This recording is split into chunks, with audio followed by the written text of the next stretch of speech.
तो आज का जो विषय है, जिस विषय के ऊपर हम सब लोग यहाँ पे आप लोगों के बीच में आए हैं, वो विषय है नया वक्फ कानून। तो साथियों, नया वक्फ कानून जो जिसकी मंजूरी राष्ट्रपति से जो वो मिल चुकी है, अब ये नया वक्फ कानून जो वो बन चुका है। और हम सब युवा कह सकते हैं, आप सभी साथी जो आप लोगों के बीच में इसलिए आए क्योंकि कहीं ना कहीं इस बिल या इस कानून बनने से सबसे ज़्यादा प्रभावित यदि कोई होंगे तो वो हम लोग होंगे। तो हम आप लोगों के बीच में इस वक्फ के बारे में कुछ जानकारियाँ रखना चाहते हैं, क्योंकि हमारे समाज को यानी मुस्लिम समाज को आए दिन राजनीतिक रूप से इस्तेमाल करने के लिए कई तरीक़ों से जो वो गुमराह किया जा रहा है। और जैसे ही नया वक्फ संशोधन बिल संसद में लाया गया, उसके बाद भी मुस्लिम समुदाय के ऊपर जो वो राजनीति की गई। तो आप सब साथियों को मैं ये बताना चाहता हूँ, आपके माध्यम से मैं संपूर्ण देशवासियों को, संपूर्ण प्रदेशवासियों को बताना चाहता हूँ कि वक्फ कानून बनने से मुस्लिम समाज का जो निम्न वर्ग है, जो निचले स्तर तक जो है, उन्हें इस नए वक्फ कानून आने से जो वो बहुत फ़ायदा होगा। और फ़ायदा कैसे होगा वो मैं आप लोगों के बीच में रखने जा रहा हूँ सारी बातें। तो नए वक्फ कानून के अंतर्गत जो वो सबसे बड़ी जो महत्वपूर्ण चीज़ इसमें आई है वह है कि इसमें मुस्लिम महिलाओं को भी प्रतिनिधित्व जो वो मिलेगा, जिसका हम जो वो केंद्र सरकार का स्वागत अभिनंदन करते हैं कि मुस्लिम समाज की महिलाओं को भी इसमें जो वो प्रतिनिधित्व जो दिया जा रहा है। और दूसरा जो सबसे महत्वपूर्ण, यदि मैं हिमाचल की बात करूं, क्योंकि हम सब लोग आज हिमाचल में बैठे हैं, तो वर्तमान सरकार वक्फ के विरोध में वर्तमान सरकार के बहुत सारे मंत्री भी बहुत सारी प्रेस वार्ताएं कर रहे हैं, बहुत सारे बयान दे रहे हैं। लेकिन मैं वर्तमान सरकार से ये पूछना चाहता हूँ कि 2 साल से ज़्यादा का समय जो वो वर्तमान सरकार को प्रदेश में बने हुए हो गया है, परंतु मुस्लिम समुदाय के हित में जो बोर्ड यानी जिसे वक्फ बोर्ड कहा जाता है, आज दिन तक वक्फ बोर्ड का जो वो संचालन नहीं कर पाया, यानी वक्फ बोर्ड जो वो प्रदेश सरकार द्वारा नहीं बनाया गया है। इसके साथ साथ मुस्लिम समुदाय को किस तरीके से गुमराह किया जा रहा है, ना तो यहाँ पे हिमाचल प्रदेश में हज कमेटी बनाई गई है, ना तो हिमाचल प्रदेश में गुज्जर कल्याण बोर्ड बनाया गया है। तो मेरा प्रदेश सरकार से ये निवेदन रहेगा कि आप पहले तो वक्फ बोर्ड बनाएं, उसके बाद आप मुस्लिमों के हितैषी बनने का प्रयास करें, क्योंकि मुस्लिमों का राजनीतिकरण शुरू से होता आया है। और साथियों, मैं आप सब लोगों के बीच में ये महत्वपूर्ण एक विषय रखना चाहूँगा कि जैसे मैंने बताया कि मुस्लिम महिलाओं को प्रतिनिधित्व इस कानून के माध्यम से जो वो मिलेगा, और इसके साथ साथ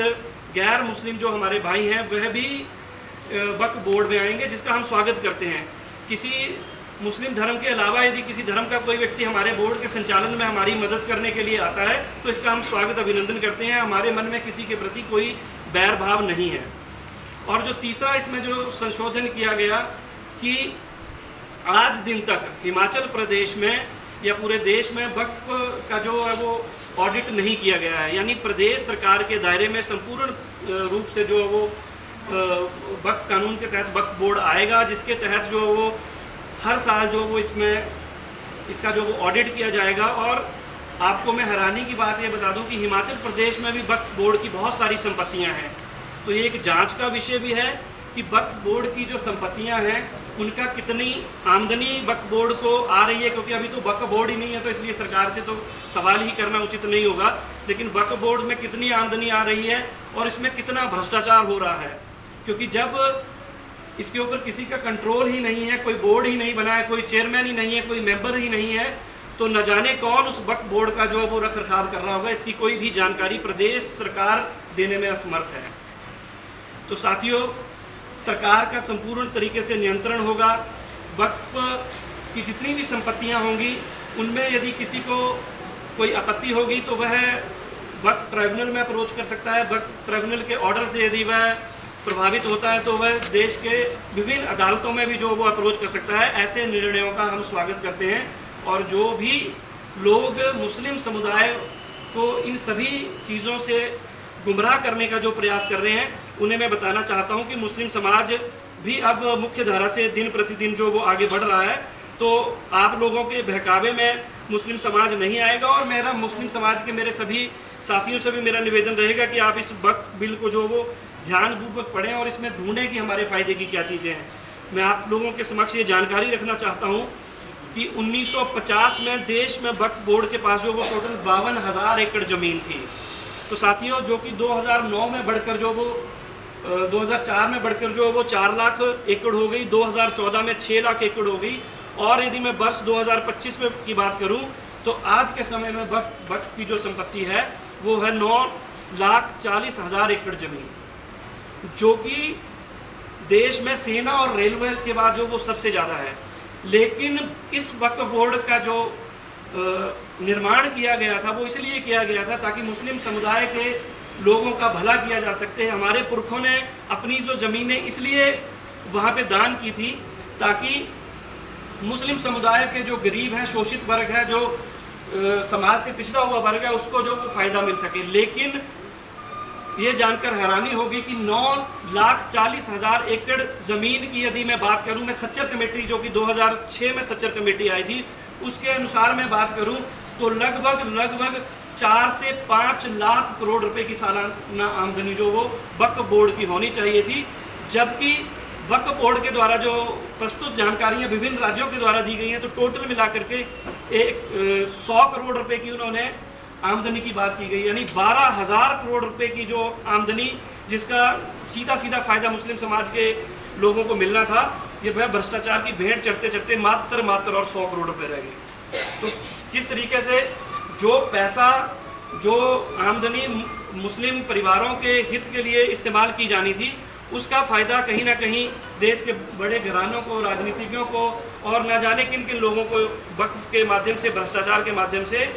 फ़ायदा पहुंचाया गया। नए वक्फ कानून के आने से सबसे पहले बात जो है कि इसमें पारदर्शिता होगी। आपको वक्फ बोर्ड की जितनी भी एक सेंट्रल पोर्टल बनाया जाएगा केंद्र सरकार के द्वारा, केंद्र वक्फ बोर्ड के द्वारा जो एक सेंट्रल पोर्टल बनाया जाएगा, राज्य में जितनी भी